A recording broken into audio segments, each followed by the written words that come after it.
at Performance Fab checking in again. Kind of want to do a little intro on this car behind me.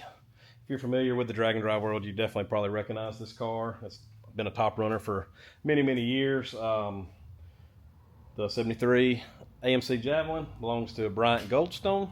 If you don't know, like I said, these guys have been in the drag and drive world for a while. I first met Bryant Goldstone and Brian Robbins a couple years ago. They came down and did, these guys are from Indiana, they came down and did one of Devon's drag and drive, the Street Meet event, and they broke something the first day at Shadyside, and when they were leaving to go from Shadyside to the next track, they called me and asked if I could fix something or weld something up for them. So we hung out till about 1:30 that night, and they finally made their way through, and we got them fixed up and welded up some wheelie bars or something, something you don't really need, but I guess it kind of needed at the time. But we'll go over that a little bit later.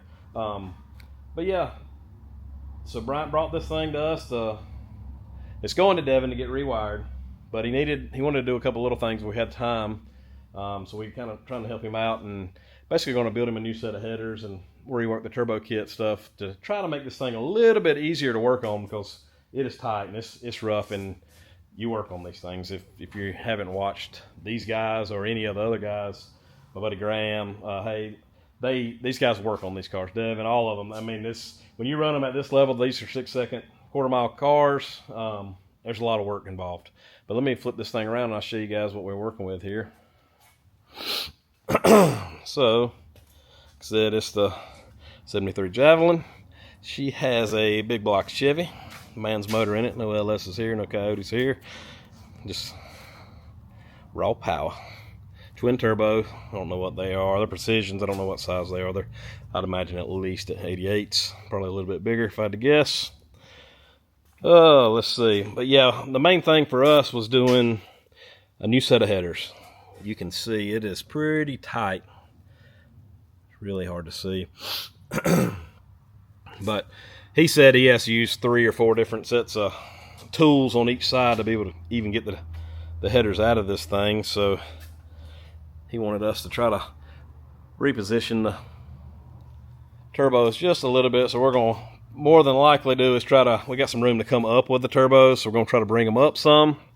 Doesn't have much of a hood, so I mean, can't go up real high. You got a little bit of room there, but we got room to come up with the turbos and try to bring them forward a little bit just to make a little bit more space, just so we can get to the headers or to the spark plugs easier, because spark plugs are a pretty basic thing you want to be able to get to, but they also work on these things a good bit. I mean, like, there's just maintenance, getting the valve covers off, just basic stuff. These guys have done more than basic stuff on some of these drag and drive events. They've had this block out before and done some repairs on it, got it machined in between days to where they have to drive to the next track and still end up winning the race. These guys are hardcore, man. These are probably the 2 of the most hardcore guys in the drag and drive world, in my opinion, honestly. But it's normally, these are big tire guys. Like I said, we had to weld up their wheelie bars that time. So normally this thing's all jacked up like a cat in heat in the back of the ass end, hanging up in the air. But when he brought this thing the other day and rolled it out of the trailer, I was shockingly surprised and excited when I saw the back tire finally clear. This bad Larry's got some radials on her. I guess they have decided they want to go fast with this car and put some radials on it. And it looks good on them. I've never been much of a big tire guy. I mean, I think they look pretty cool, and I like all kind of racing, but there's something about some small tires that looks so good sitting on this thing. The car just sits down so much better. I think it looks perfect like this. Even the day he dropped it off, Josh came in later that day and walked past and didn't even notice. What do you think about those rear tires? And he turned around and looked and he said, oh, it looks so much better. And I agree. It just made it sit so good. But yeah, like I said, the main stuff we're going to be working on this time is the headers, rework the turbo kit. Got a couple little things. I'm trying to think. Let's see. We got to help him mount a Holly dash. We're going to get rid of the little race pack dash. And then he's also doing some backup cameras and a display. So we got to get that stuff mounted. That way we can have all the amenities on the drag and drive world these days. But yeah, stay tuned. This one's going to be a pretty cool one. Try to update it as we go, and I'll splice them all together and we'll see what it looks like.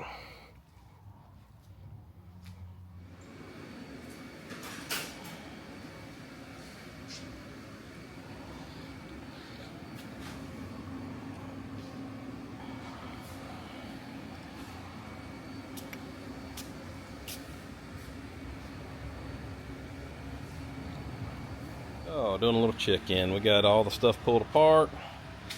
We had the turbos all together and we got them mocked up and in their new location a little bit. We took the main cartridge out just so it'd be easier to work around. So we're working on that, but also we also want to mount a set of Duco airjacks. So we're trying to find a place to put those. There is not a lot of room on this car. There is stuff everywhere. So probably gonna have to move a few things around, see if we can get those incorporated in there as well and keep on rolling. All right, so we got both headers welded up. So we tried to, the biggest thing was trying to make space for these plugs. Now you can see we got really good line of sight. It's kind of hard to get in here. This thing's tight, man. There's stuff everywhere. So what's tricky about this side is obviously it's kind of tricky because the turbines, obviously they're not symmetrical turbos, which most big ones aren't. So this one's obviously on the inside, which closes the distance and makes it tighter to the engine itself. So you're fighting that because you can't roll it but so far, because I mean our tire, is in this area, so we have to make sure we clear that. But we're also trying to make space, and then you got the steering shaft underneath it that literally runs over, so we have to come up to get over the steering shaft to get out. I'll show you the old one. The front ones weren't terrible on this one, but these right here were awful to get out. You couldn't get through this hole from the top. It was impossible. And then, like I said, you had the steering shaft on the bottom side, so it's really tricky. So that was kind of why we did what we did here. So you can see really good line of sight now on all of these spark plugs. Still got a place to got this waste or this downpipe reworked. We got to place the wastegate still. This header was just a little different because of the turbine housing exits a little bit, facing inward now, and it's not as close. But this one's not as bad because we don't have the steering shaft up. Still got good line of sight on all of our plugs. It's still super tight either way. But you can kind of see in there, you got good straightforward. You can go with the plugs on the top or the bottom, or the plug wires on the top and the bottom. So Dylan's working on this downpipe now. He's finishing it. It's already fit. Just finishing welding it and get that on. Do the wastegates next, and then we got to rework the charge pipes because we've shifted the turbos. So all of that's got to get reworked. And I will show you a little more as we get it done. All right, we're all but wrapped up with Bryant's javelin. Got one little thing we're trying to wrap up. We'll wrap it up in the morning, but just wanted to kind of show what we got finished. So we got the wastegates placed. This is the way his downpipes were. We're trying to keep them similar to the way they were. So it's dumped. We didn't integrate them back in because he didn't have them integrated back in or recirculated back in the downpipes. So I got to move some of this stuff out of the way still.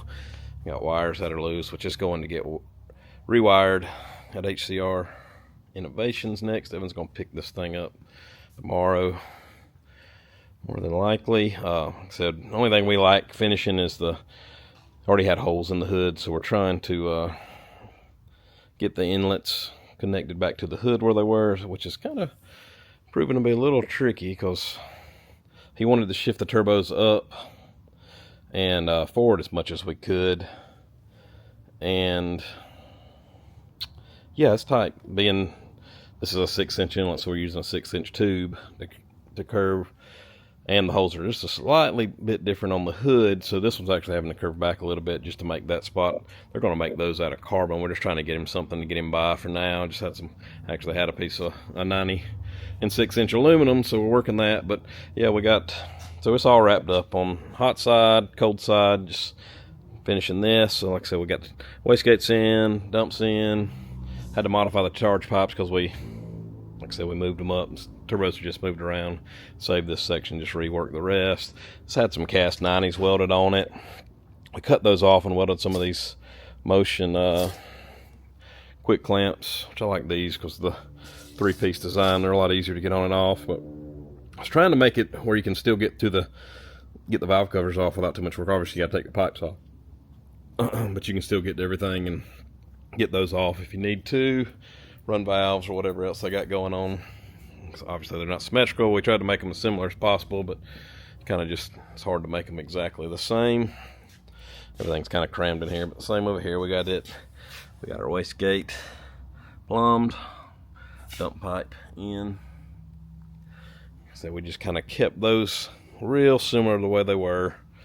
I don't know if I showed you another one, but we got the air jacks on the front. We had to shift the. You can see there's just stuff piled in the front of these cars. I think we got this methanol cell here. It's got a tank in the back, but I mean, obviously this is our fuel filter here, so we had to shift the fuel filter back a little bit. This side's actually got the relocated oil filter. We might have had to tweak it just a little bit, but we were able to get that in there, and it's tight, but it worked out really well. So we got both of those in, and then I'll show you where we had to put the air jacks inside. Oop. Yeah, there's wires everywhere. Like I said, this thing's going to Devon's to get rewired, but so we got the air jacks in the back corner on this side of the number 15 and the number 1 bar. And we just put a little hole in the floor. Didn't want to go on the other side because they do run this car on big tires. I'm just afraid it would get too close to the tire. There's just not a lot of space between the rear cross member and it definitely would be in the wheel well, which wouldn't bother me if they didn't run big tires. But then also we built a little mount for the new lithium battery. They got a battery in the back now. I think they have some AGM or something heavier, so they're switching to this lighter battery. And Devon wanted it here, so we were able to get it behind the seat and got it mounted. And then here is so we kind of rigged this thing up. I don't know if I showed you this or not, but so this panel comes out. Most all this stuff comes out so they can access, like if they got to work on the transmission, they can zip this off, move the shifter out of the way. But they needed a place to mount the new, which Devon put them in their other car and then on his car, but backup cameras and side view cameras. And this is the screen for it, so we had to have a place to mount it, and we didn't want it to be permanently on here because obviously this needs to be able to come out relatively easy. And we already had fasteners here, so we made this frame out of 3/8 tubing to where it would share. So you got the fasteners that were holding this carbon in already, so we used 4 of those to actually tie that in. So now it's all shared, so you can pop this loose, unplug it, and get this whole assembly out of the way and put another set of cup holders on it. And then we can go in later and make a little compartment here to hold phones or whatever. Actually, we might add another 1/4 bushing on the side where they can do some phone mounts, kind of like we did those on the A-pillar bars at Devon's, but actually might not be a bad idea now that I think about it. But yeah, that's the main gist of what we did for these guys. Was obviously reworking the turbo kit mostly all the way. The only thing that ended up staying was this section. So we redid the turbo kit pretty much completely. New headers, downpipes, on the wastegate dumps, charge pipes, and like I said, these are the old kind of inlets. I'll get it on there. They were kind of in the hood, something like that, but you can see we're about 4 inches higher, I think, than the other ones. So just trying to make space underneath there. So obviously this radius is too big because this is too far forward and too far in. So we're having to kind of do what we got to do. It's just tricky when you don't have, it almost needs to come straight up. So we have to do a couple little pies there to make that work. But well, we got those mostly fit. Just got to weld them up first thing in the morning. And then she'll be ready to go. I actually got to pull this turbo off and ship it back. Something got in it and hurt the turbine wheel, I saw, so we're going to ship that back for them. So while Devon and them are wiring it, they can get that fixed and back, because I think these guys got some racing they want to do. plotted the suspension on it just to see what she was looking like. We didn't change any bars yet. They didn't change any bars. It's still the way it was with the big tires. I don't know what size tires they had on this thing. 36s maybe. Anyway, they're on the 315 now, and it's not very aggressive, but it doesn't have a terrible setup in it. I mean, it's a little bit, because you gotta think changing that tire has lowered this car, which is just affected where everything was technically set up at before. We probably will have to make an adjustment just because this car is pretty balanced. It's not got enough weight on the nose for my liking. It is a bigger wheelbase car, so that we can take that into consideration when we're setting it up. But being on the radial and driving that car and dead hooking it and not leaning on the wheelie bars like they have in the past, we need either more nose weight or just change the setup completely. So we're probably going to change that lower bar on this thing a little bit, get some more leverage in that thing, make it separate a little harder. That way it'll try to get that back end up and front end down. But yeah, we're pretty much coming to a close on this. That was the biggest thing. We did the new turbo kit, put air shocks on the front and back, got that mounted, the new dash. Well, actually, yeah, that was the other thing. We had to put a Holly dash in it. We had to rework that because they had a race pack. We got that done. It's not in there now because Devin's got to rip all the wiring out of it, so there wasn't no point in putting that in there. But yeah, I got that dash mounted, the backup camera screen mounted, and she's getting close. Let Devin rewire it, and hopefully these guys will be back on the track soon. Kind of curious to see what she'll do on the old radial. Thanks for checking us out, guys. See ya.